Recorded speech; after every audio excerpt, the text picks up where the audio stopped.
close to 15 years ago. Every so often, they would meet this way, and he would bring her up to date on what was going on in his life. She would stand just beyond the doorway, surrounded by the whitest clouds and bluest sky, and listen to what he said. She would smile, letting him know she was enjoying their conversation. However, lately she did most of the talking, and he listened. At least he tried to. Becca's messages to him were always the same. It was time to stop grieving her and move on. She wasn't coming back, and life was too precious to waste away. Numerous times, she tried to convince him that there was someone else out there who needed all that love he had bottled up inside of him. Roland staunchly refused to believe that. He didn't want to accept it. There would never be another woman for him. Becca Summers, the wife he'd lost on this side, too young and too tragically, was his one and only. It's time for you to move on, Roland. No. Yes, you've held on to me long enough. You have your memories, and I want more than memories, Becca. I want you, he said, his eyes brimming with the tears that he couldn't hold back. You have to go on. I can't come back to you. And the unwavering resoluteness in her voice sent panic racing through him. He straightened to his full height. And what?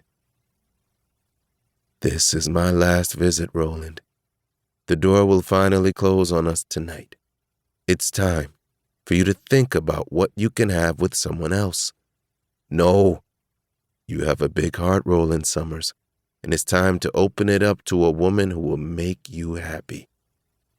Only you can do that, and I refuse to let you close the door, Becca, please. I must. You've taken the first step by moving out of our home. Now it's time for you to take more steps. You can do it, Roland. No, I can't. You must. I love you. Always remember that. Goodbye, Roland. Suddenly the door closed with a finality that shook him to the core. He moved quickly and tried to reopen it, but it wouldn't budge. Becca, don't go. Please don't go, he hollered, beating on the door with his fists, intending to break it down if he had to do so. Becca, please don't go. Roland Summers jerked up in bed, drenched in sweat. He'd had that dream again. Had it already been 5 years since the night Becca had said goodbye for the final time? Yet it felt like only yesterday. Each time he had this dream, he could feel the pain in his hand from trying to beat the door down, and he would wake up, drenched in sweat from the exertion. He sat up on the side of the bed, feeling his body ache all over, especially his heart. When a man loved a woman as much as he'd loved his wife, then losing her the way he had, it became a constant pain, one that just wouldn't go away. Getting out of bed, he walked over to the window and looked out at downtown Charlottesville.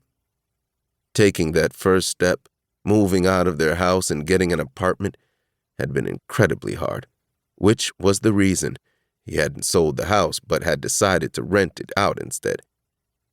It had taken several more years before he'd finally had the heart to sell the house for good. The house had sold quickly, and a few months ago, he'd signed a year's lease on a condo. He hadn't been ready to buy another house, wasn't sure if he even wanted another one, considering he'd be the only one living in it. Besides, he spent most of his time at the office anyway. Over the years, Summers' security firm had become his life, and he couldn't see that changing anytime soon. It's time for you to change that too, Roland. He jerked around. Had he heard Becca's voice? He rubbed his hands down his face. Moving back to the bed, he slid back beneath the covers. Over the years, before that blasted door closed for good, Becca would assure him that she was in a peaceful place. He wanted to believe that. He had to believe that.